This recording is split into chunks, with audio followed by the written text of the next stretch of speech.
Yo, what's up? You remember me? Of course you do. Of course you do.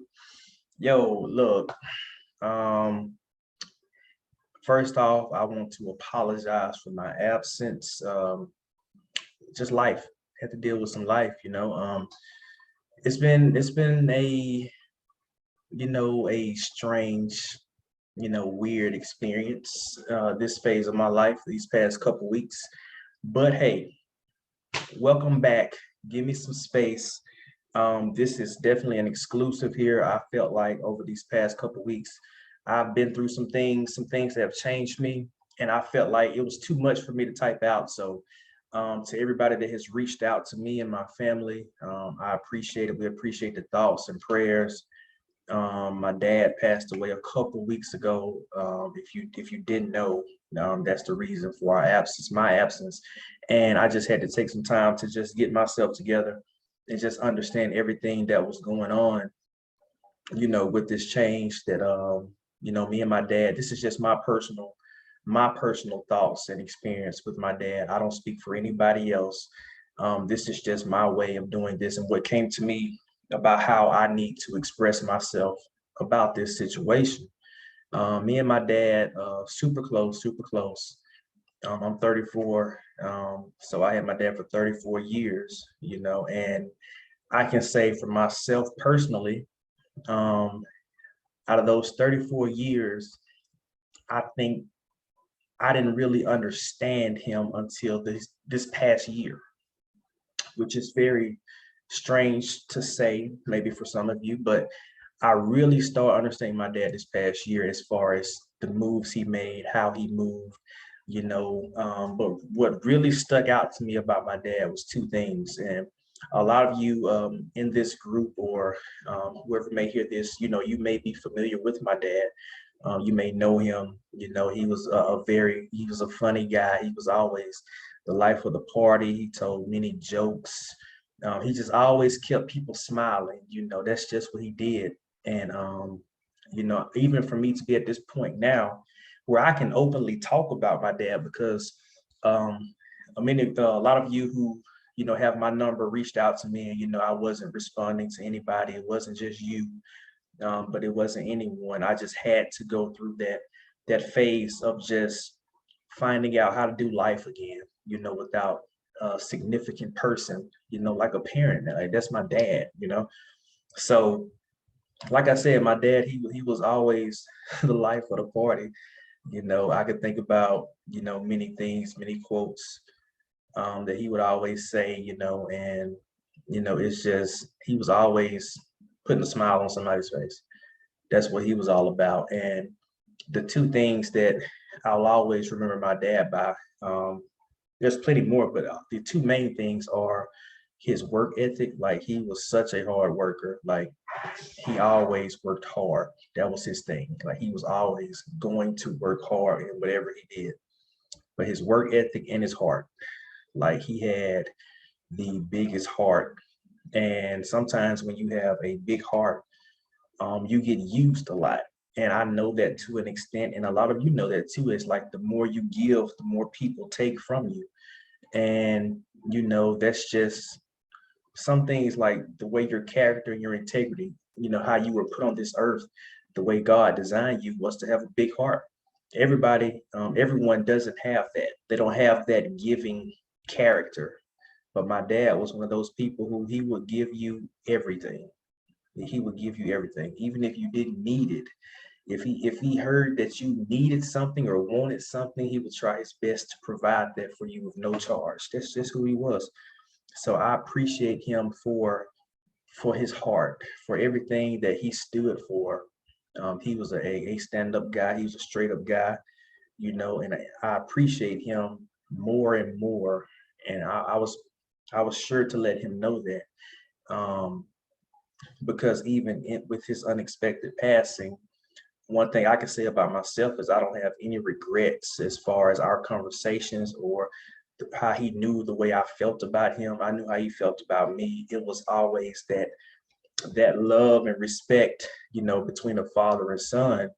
that, you know, a lot of people may not have known. You know, it's not for other people to know your relationship to an extent, but you know, he was definitely Superman to me. Like he was my definition of Superman. He was always, you know, working, always on the go. He always made things happen no matter what.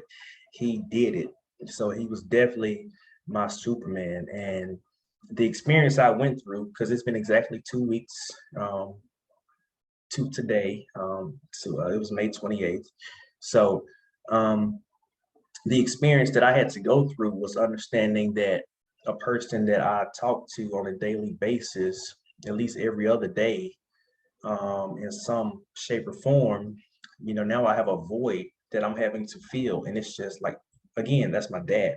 So when you have that routine set and that routine gets broken, you have to learn how to do life all over again, how to move on. And so I was having a hard time personally moving on. A lot of you may have felt that way with, you know, you may have lost a loved one and you may have felt like it's hard for you to move on. And I went through that, and it's going to be a constant struggle. I'm not past it yet, but I have progressed, and that's why I'm able to talk about this right now. It's just a point where I had to figure out like why, like, you know, and you know, it was like a point where it was like everything was lining up perfectly the way it was supposed to be, and it's like boom, all of a sudden this happens, and I had to figure out why. So for a good week, you know, besides getting all the arrangements together, and for everyone who, you know, like I said, reached out to me or my family, and you showed up at the funeral just to provide support or anything, like we appreciate it. Like, thank you so much for that.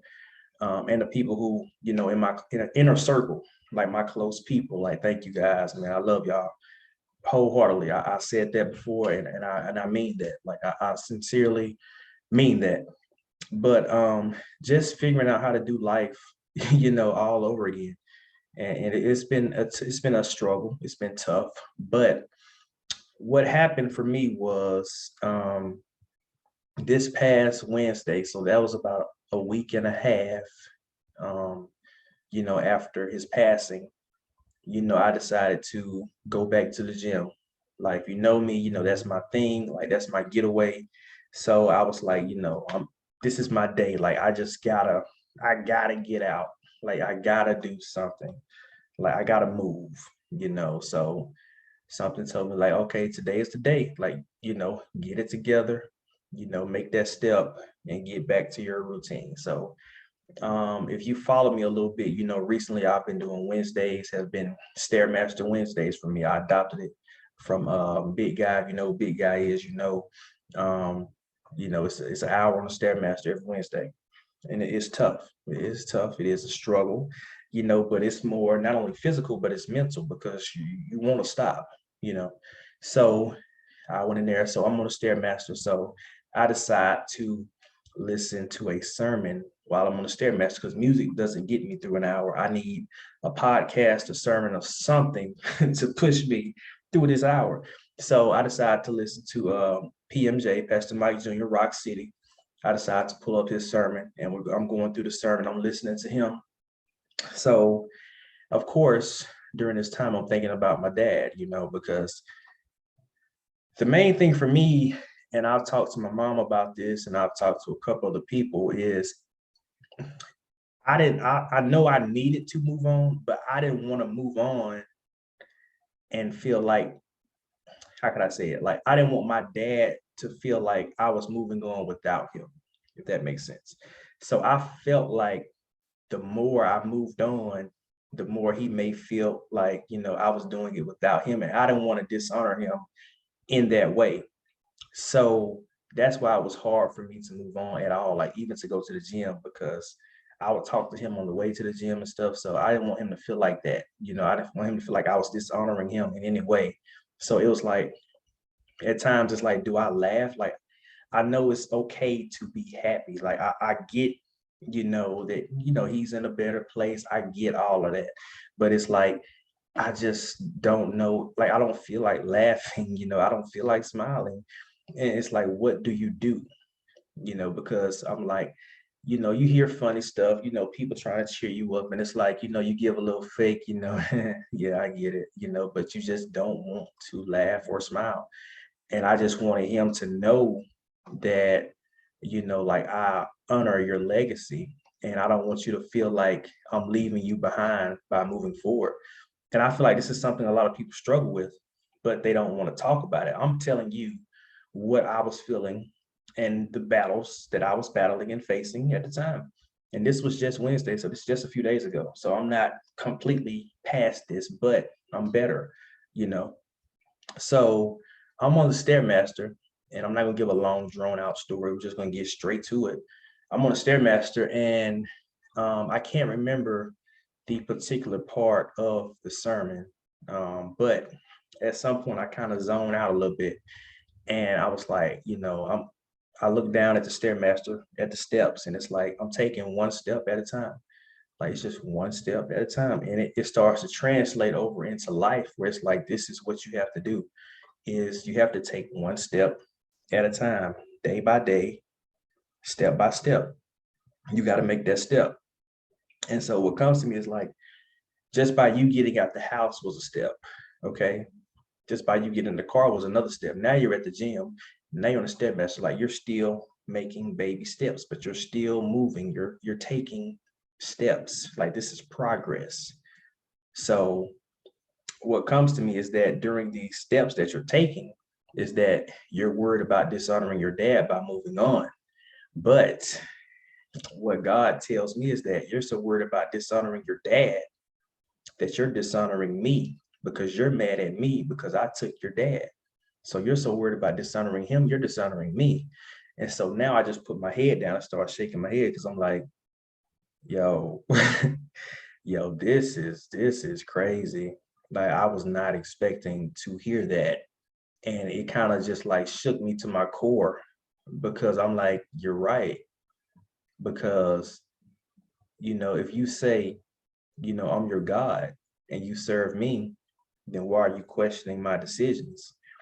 And not even that. Now that didn't shake me to my core enough. What followed that shook me again was that after he told me that, you're dishonoring me, he said way before he was your dad, he was my son. What can you say to that? Like what could I say to that? Nothing. Nothing. So by me hearing that, I instantly felt better. Like it instantly clicked. Like you're right. You're right. And I could see my dad. Like I'm good. Like you gotta keep going. Like you really have to keep going and do what you were put here to do. So after I heard that, like I finished the hour. Of course, that was my first day back. I finished the hour, but it was just those words were so profound to me that I had to share them, with my best friend, with my mom. Like I had to just share it with because I've never heard anything so clearly speak to me like that. And I don't know if that can help anyone else going through something, but the thing is, like God really makes no mistakes. So we have to understand that when we take on this Christian journey and we're serving God, that we have to understand that He knows exactly what He's doing. We can't question His moves. And like He said, way before He was ever my dad, He was already God's son. So which one holds precedence more? So I can't be upset at His decision to want His son closer to Him. I can't be mad at that. And then He also told me that um the way we call people, everybody has, think about your close friends or your inner circle that you have that you may call that person, even a parent, you may call them, when something's going wrong to pull energy from them, you just want to vent and you want some advice or something, and you just pull energy from them. He was like, well, now you don't have to call your dad on the phone for that because what the way he's going in the physical realm, you've just gained that spiritually and mentally. So he's always with you now, always. So anytime you need to pull some energy from him, he's already there. You have his energy with you now. So what's the problem? Like, what are you mad about? You mad because he's okay. I get it. You're mad because you don't get to see him every day or talk to him every day. I get that you don't get to see him in the physical realm, but you can still talk to him anytime you want to. He's right there. He's right there. And you know exactly how he would respond. You know exactly what he would tell you because you're his son. Like, you know him, you know your dad. But now I just needed him back closer with me. Like, it was time. And I get that. I get it to the T. Like, I had to share that with you that look, no matter what you're going through, no matter what problems you're facing, no matter what tragedy may come your way, it's going to be okay. It's going to be okay. It is all planned out. It is all in God's control. He has his hands all around it. Like, just trust and believe in what he's doing. Have faith that it's going to work out, because it is, and you're going to get better. And I always tell my own buddies, like all those songs, like the older generations used to sing when we was coming up in church, get better by and by.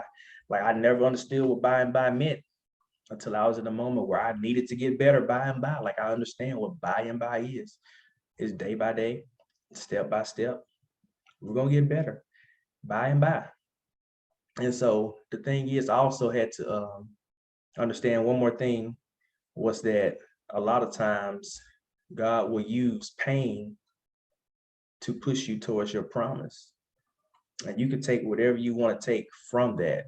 But a lot of times the pain that we feel is only there to push us towards our promise. And so what pain have you experienced lately that should be pushing you closer to your promise or your purpose? Like, don't go through these things just to go through them again. Like, get something from it, because there's a lesson in everything. Get something from it that will push you further down the road. So I look, I just had to share that with you to let you know that, look, everything is going to be okay. Look, if I can make it through this, you can make it through it too. I promise you. And we're going to do it day by day, step by step. You got it? So look, this is I had to share this with you, and we're gonna get better. Like I said, excuse my absence for the past couple weeks, but we're gonna get it back rolling. I'm here to motivate you, to help you in whatever way that I can. Like I said, I don't have all the answers. I definitely don't have all the answers. I never claim to have all the answers. I can only tell you about my experiences and what I went through and what I've been through and how I got through them, and how some things I'm still battling with, like I'm still facing. I struggle every day, just like the next person. Even with my dad, it's gonna take some time. It's gonna take some time. I'm not there yet, but as you can see, like, I wanted to like show you my face, let you know that I'm here. I'm back. I'm strong, and me and my family, we're all in this together, and we're gonna take it day by day, step by step. So if you don't get anything from this, just always know, take it day by day, step by step. And remember that God is in control. And for any loved one that you've lost, father, mother, grandmother, brother, sister, just remember that before they were ever yours, they were God's. Y'all be good, okay? Give me some space. Man, I needed that space too. I did.